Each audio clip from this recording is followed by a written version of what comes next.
En la fría y desolada estepa ucraniana, Kharkov se convirtió en el epicentro de una de las luchas más brutales de la Segunda Guerra Mundial. No solo fue un campo de batalla donde chocaron las titánicas fuerzas del Eje y la Unión Soviética, sino también un lugar donde se entrelazaron historias de heroísmo, desesperación y sacrificio. Entre los escombros y la devastación, se destacó una figura singular: Jang Kyung-jong, un soldado coreano arrastrado por los caprichos de la guerra desde Manchuria hasta las playas de Normandía. Esta es también la historia de Kharkov, una ciudad cuyo nombre resuena con el eco de batallas épicas y el coraje de quienes lucharon en sus calles arrasadas por el conflicto. Suscríbete al canal y descubre este increíble relato. Tras la devastadora caída del Sexto Ejército alemán en Stalingrado, el coloso soviético se alzó, decidido a arrollar a los nazis y empujarlos de regreso a Berlín. En los albores de 1943, el destino de Alemania y de la guerra entera pendía de la Operación Barbarroja. Frenar el avance soviético era imperativo. El mariscal de campo von Manstein, célebre por su genio estratégico, planeó una contraofensiva tan audaz que podría alterar el curso de la contienda. Las fuerzas se alistaron para un choque titánico, cuando la plaza Dzerzhinsky, en la vital ciudad soviética de Kharkov, se convirtió en un infierno de fuego y humo, tornándose en un campo de batalla por tercera vez desde 1941. Con von Manstein al mando, el cuerpo de Panzerwaffen SS logró la hazaña de sitiar la ciudad. Simultáneamente, los Panzergrenadiers irrumpieron en el paisaje urbano, derribando búnkeres y casas, enfrentándose en una guerra feroz calle por calle contra los soviéticos. Entre los defensores desesperados estaba Jang Kyung-jong, un soldado cuyo destino lo llevó a combatir para los japoneses, alemanes y soviéticos. Sin dominar el ruso ni el alemán, se enfrentó al implacable Tercer Reich. Con granadas estallando y metralla por doquier, Kyung-jong comprendió que, pese a todos los horrores vividos, la tercera batalla de Kharkov era la más brutal. Sobrevivir sería un milagro.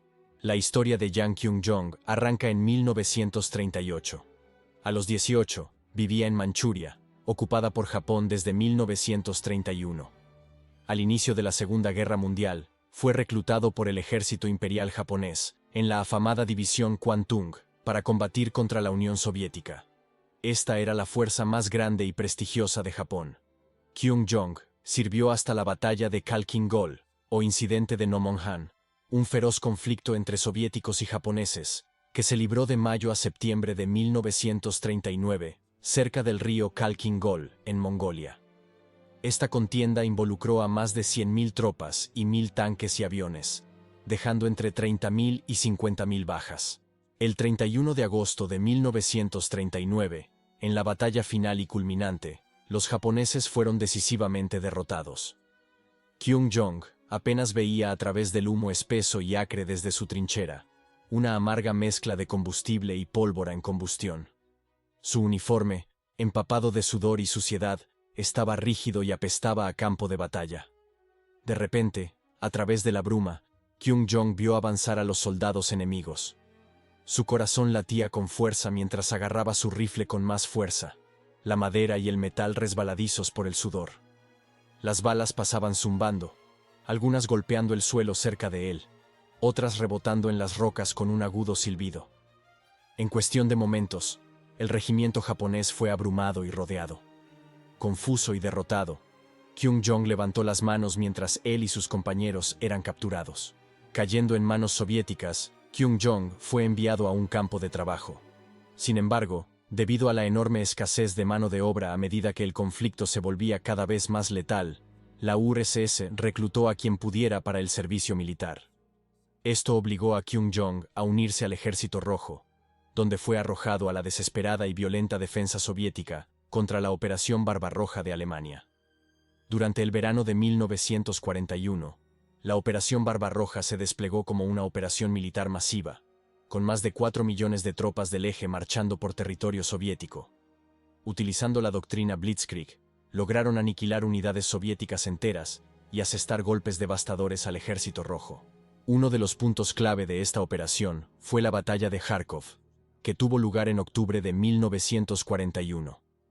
El Sexto Ejército Alemán, parte del Grupo de Ejércitos Sur, Tenía como objetivo capturar la ciudad de Kharkov, Ucrania, del 38º Ejército Soviético.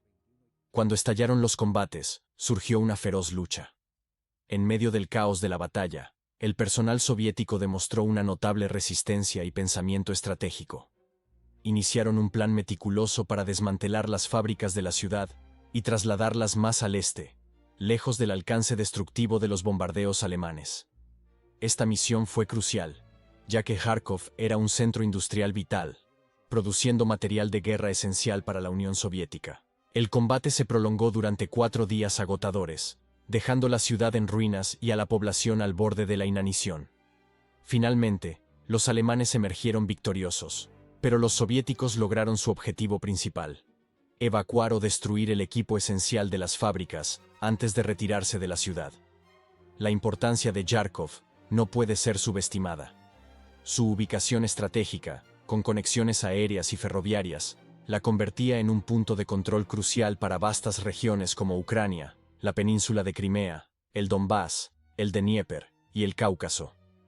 El control de Kharkov impactaría profundamente el curso de la guerra en el frente oriental.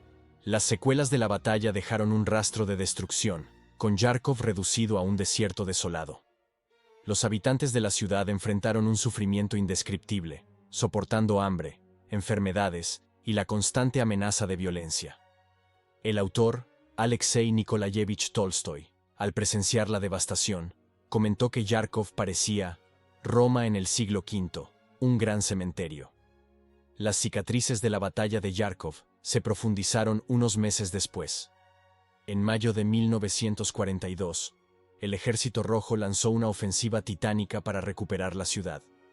La lucha, conocida como la Segunda Batalla de Kharkov, fue una de las más grandes y sangrientas de la guerra. Más de 350.000 fuerzas del Eje, comandadas por Fedor von Bock y Ewald von Kleist, se enfrentaron a más de 750.000 tropas soviéticas a lo largo del río Donets. El combate fue brutal, con ambas partes sufriendo bajas catastróficas. A pesar de su superioridad numérica, los soviéticos perdieron más de 280.000 vidas, mientras que el Eje sufrió alrededor de 20.000 bajas. La Operación Fredericus, lanzada por los alemanes para detener el avance soviético, resultó ser un éxito, empujando al Ejército Rojo y consolidando el control alemán sobre la región. Tras la devastadora derrota en Stalingrado, el liderazgo del Ejército Rojo, lejos de rendirse, se mantuvo firme en su objetivo de liberar Kharkov de la ocupación del Eje.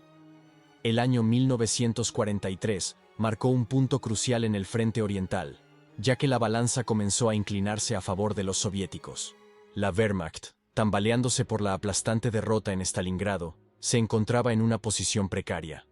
El cerco y la rendición del Sexto Ejército del general Paulus habían dejado a las fuerzas alemanas vulnerables a una contraofensiva soviética.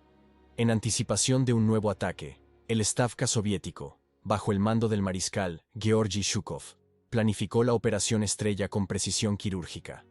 El objetivo: liberar las ciudades clave de Kursk, Kharkov y Belgorod, que habían estado bajo el control del Eje durante demasiado tiempo. La ejecución de la Operación Estrella fue una maniobra de audacia sin precedentes. 4 poderosos cuerpos de tanques del Ejército Rojo, liderados por el teniente general Markian Popov, encabezaron el asalto, rompiendo las defensas alemanas fuertemente fortificadas a lo largo del río Donets. Con una coordinación impecable, los cuerpos de tanques lanzaron un ataque desde la retaguardia, golpeando profundamente en el frente del Eje. Simultáneamente, 2 cuerpos de tanques adicionales convergieron en la ciudad de Zaporilla, situada cerca del río Dnieper. Su objetivo era asaltar el cuartel general del Grupo de Ejércitos Sur, el principal comando responsable de la defensa de la región. Ante el implacable ataque soviético, las fuerzas alemanas se vieron obligadas a retirarse de Kharkov, reagrupándose para contener el rápido avance del Ejército Rojo. Sin embargo, los soviéticos, envalentonados por sus éxitos iniciales, continuaron su ofensiva con una determinación inquebrantable. Un día después de recapturar Kharkov, reunieron fuerzas aún mayores para avanzar. La noticia del avance soviético llegó a los más altos niveles del mando alemán. Enfurecido por el revés, Adolf Hitler voló personalmente al cuartel general del mariscal de campo, Erich von Manstein, para expresar su vehemente desaprobación de la retirada. En un intercambio acalorado, Hitler exigió un contraataque inmediato para revertir los avances soviéticos. Manstein, un comandante militar experimentado conocido por su agudeza estratégica, abordó la situación con una respuesta medida y calculada. Reconociendo la locura de lanzar un asalto frontal contra las fuerzas soviéticas numéricamente superiores, propuso una contraofensiva audaz y atrevida. El plan de Manstein implicaba atacar el flanco sobreextendido del Ejército Rojo, con 5 cuerpos de Panzer, rodeando y cortando las líneas de suministro soviéticas. El objetivo final era recapturar Yarkov y restaurar las posiciones defensivas alemanas. Impresionado por el pensamiento estratégico de Manstein, Hitler accedió de mala gana a otorgarle la libertad para ejecutar su plan. Los riesgos eran altos, ya que las fuerzas soviéticas avanzaban rápidamente y amenazaban con invadir el aeródromo crítico, donde estaba estacionada la Luftflotte 4, un componente vital de la Fuerza Aérea Alemana. Mientras Manstein planificaba meticulosamente el contraataque, los 60º y 13º ejércitos soviéticos continuaban su avance implacable, obligando a la 4ª División Panzer a retirarse de Kursk. Esta maniobra creó una brecha significativa en las defensas alemanas, abarcando aproximadamente 40 millas y dejando a las fuerzas alemanas en la región peligrosamente expuestas. En los días siguientes, la resistencia alemana se endureció, y los avances soviéticos comenzaron a encontrar una creciente oposición. Sin embargo, el daño ya estaba hecho. Los soviéticos habían logrado romper el frente alemán y representaban una grave amenaza para varias unidades alemanas. Reconociendo la urgencia de la situación, Manstein sabía que tenía que actuar rápida y decisivamente. El Führer desplegó varias divisiones Panzer y motorizadas para fortalecer la contraofensiva, desplegando más de 130.000 tropas del eje contra una fuerza masiva de más de 300.000 soldados soviéticos. A pesar de estar en gran inferioridad numérica, los alemanes confiaban en su destreza estratégica. Manstein comandaba el 1er Ejército Panzer, el 4º Ejército Panzer, la 4ª Flota Aérea y la 6ª Flota Aérea.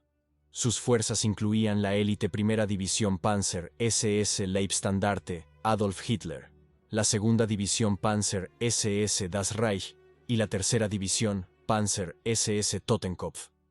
Todo el cuerpo Panzer de las Waffen SS, con más de 20.000 soldados curtidos en batalla, estaba liderado por el general Paul Hauser.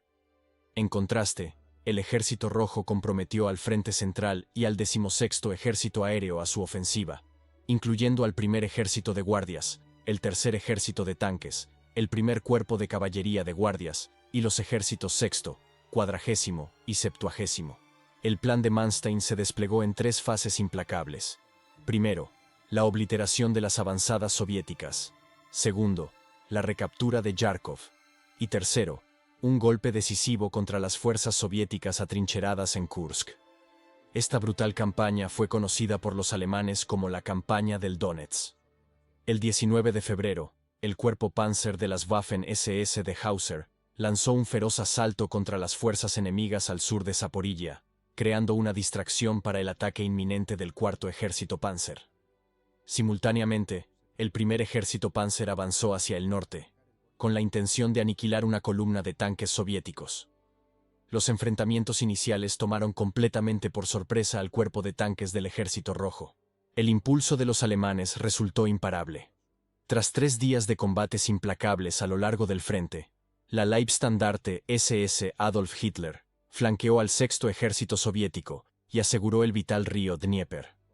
Los tanquistas de las Waffen SS, con una precisión despiadada, rodearon, inmovilizaron y obliteraron múltiples unidades de vehículos del Ejército Rojo, dispersas cerca del río Samara.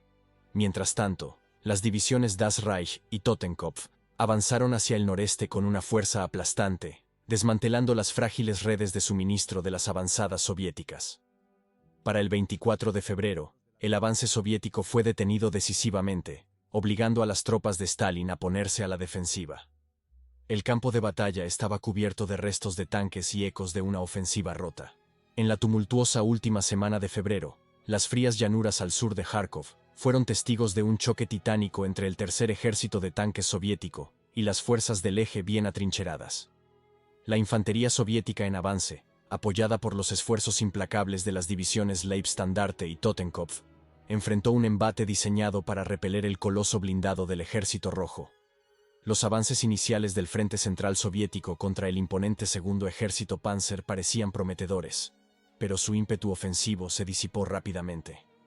El 3 de marzo, en un intento desesperado por romper el cerco del asediado Sexto Ejército Soviético, el Stavka lanzó una fuerza de tarea audaz.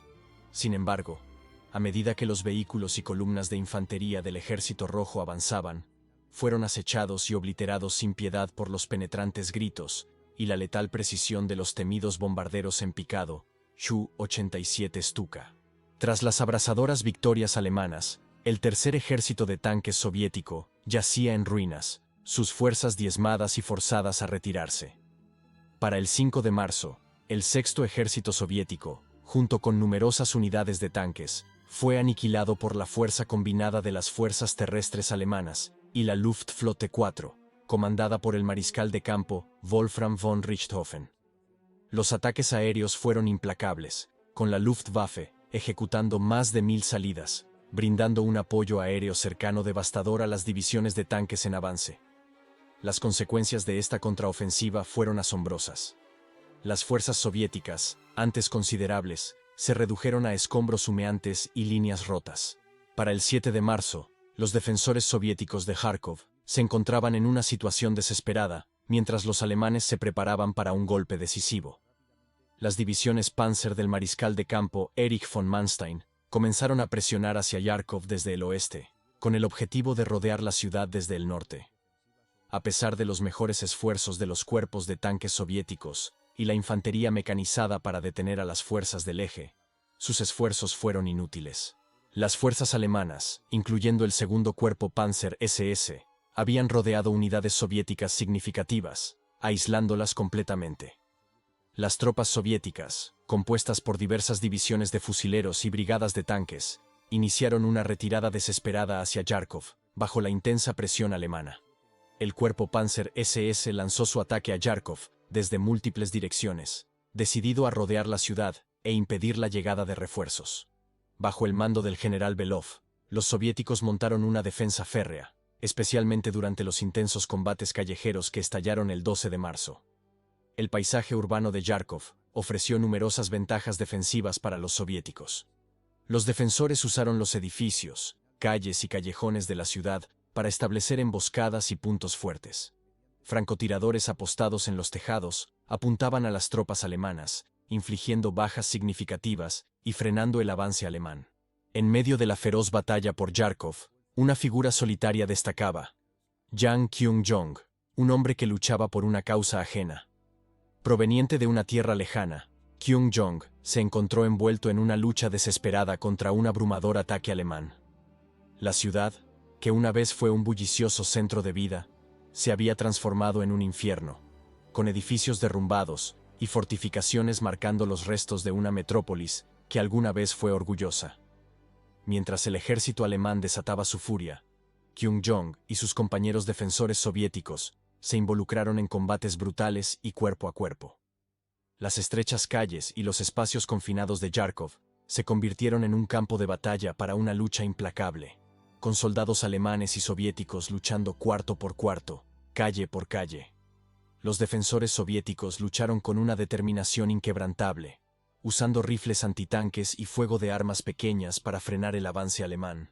Los espacios confinados resultaron ventajosos, permitiendo a los soviéticos infligir grandes pérdidas al enemigo. Sin embargo, los alemanes poseían una superioridad aérea abrumadora.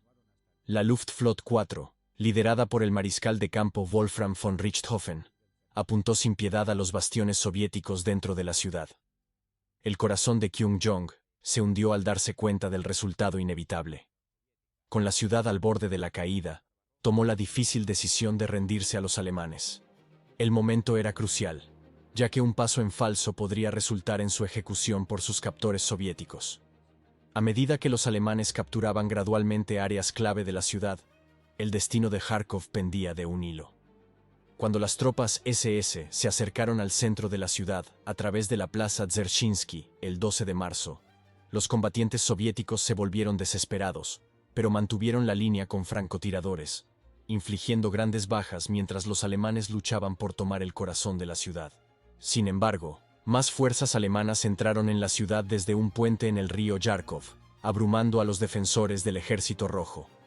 La ciudad fue devastada, pero para el 14 de marzo, los combates habían disminuido significativamente. El cuerpo Panzer despejó la ciudad en los días siguientes, y los restos de los ejércitos soviéticos se retiraron, dejando Yarkov a los alemanes. A medida que los soviéticos se retiraban, Yang Kyung-jong encontró su oportunidad para ser capturado una vez más, esta vez por las fuerzas alemanas. Al final, el Ejército Rojo sufrió más de 80.000 bajas, mientras que el cuerpo Panzer de las Waffen-SS de Hauser perdió poco más de 4.000 hombres. Kyung-jong fue tomado como prisionero de guerra, pero este estatus no duraría. En medio de las brutales pérdidas diarias, los alemanes estaban desesperados por conseguir soldados capaces en la línea del frente, incluso si eso significaba forzar a prisioneros a luchar. Kyung-jong se encontró una vez más como un soldado provisional, esta vez luchando junto a las fuerzas alemanas. En un giro increíble de los acontecimientos, se convirtió en uno de los defensores del Muro del Atlántico, durante los desembarcos aliados en Normandía, Francia, el 6 de junio de 1944. Meses después, cuando los alemanes estaban siendo abrumados durante las fases finales de la guerra, Yang Kyung-jong fue capturado por última vez por las fuerzas americanas. Esta vez, sin embargo, no fue obligado a luchar. Incapaz de entender alemán o inglés, Kyung-jong fue detenido en prisiones británicas hasta que terminó la guerra y se pudo determinar su verdadera identidad. Desde luchar en Manchuria para los japoneses contra los soviéticos, hasta defender Yarkov de un abrumador asedio alemán, hasta guarnecer el Muro del Atlántico contra la mayor invasión anfibia de la historia humana, Kyung-jong experimentó la Segunda Guerra Mundial como ningún otro hombre. Aunque pasó por cosas terribles, Kyung-jong se estableció en Illinois después de que terminó la guerra, y permaneció allí hasta su muerte en 1992. La historia de Yang Kyung-jong es un testimonio asombroso de la complejidad y la brutalidad de la guerra. Es un recordatorio viviente de cómo los individuos pueden ser arrastrados y arrojados en el torbellino de eventos más grandes que ellos mismos, enfrentando desafíos inimaginables y tomando decisiones desesperadas para sobrevivir. Desde los campos de batalla de Manchuria, hasta las calles devastadas de Yarkov, y finalmente las playas de Normandía, Kyung-jong no solo fue testigo, sino también participante involuntario en algunos de los capítulos más sangrientos de la Segunda Guerra Mundial. Su historia, tan única como trágica, nos ofrece una perspectiva diferente sobre el conflicto. Nos obliga a reflexionar sobre la suerte y el destino, y cómo las vidas humanas pueden ser moldeadas por fuerzas fuera de su control. Kyung-jong no era un héroe en el sentido tradicional, ni un villano. Era un hombre común atrapado en circunstancias extraordinarias, obligado a adaptarse y sobrevivir en un mundo en guerra. Al conocer su historia, nos enfrentamos a preguntas difíciles. ¿Hasta qué punto somos dueños de nuestro destino en tiempos de conflicto? ¿Cómo juzgamos a aquellos que, bajo coacción, lucharon por bandos que no eligieron? La narrativa de Kyung-jong desafía las nociones simplistas de buenos y malos, y nos invita a considerar la guerra desde la perspectiva de aquellos que se encuentran en el cruce de fuerzas mayores. En este contexto, es esencial invitar al debate. ¿Cómo interpretamos la historia de individuos como Kyung-jong en nuestra comprensión más amplia de la guerra y sus consecuencias? ¿Qué lecciones podemos aprender sobre la resiliencia humana y la capacidad de adaptarse en situaciones extremas? No olvides suscribirte al canal y activar la campana de notificaciones para que no te pierdas nuestro próximo video.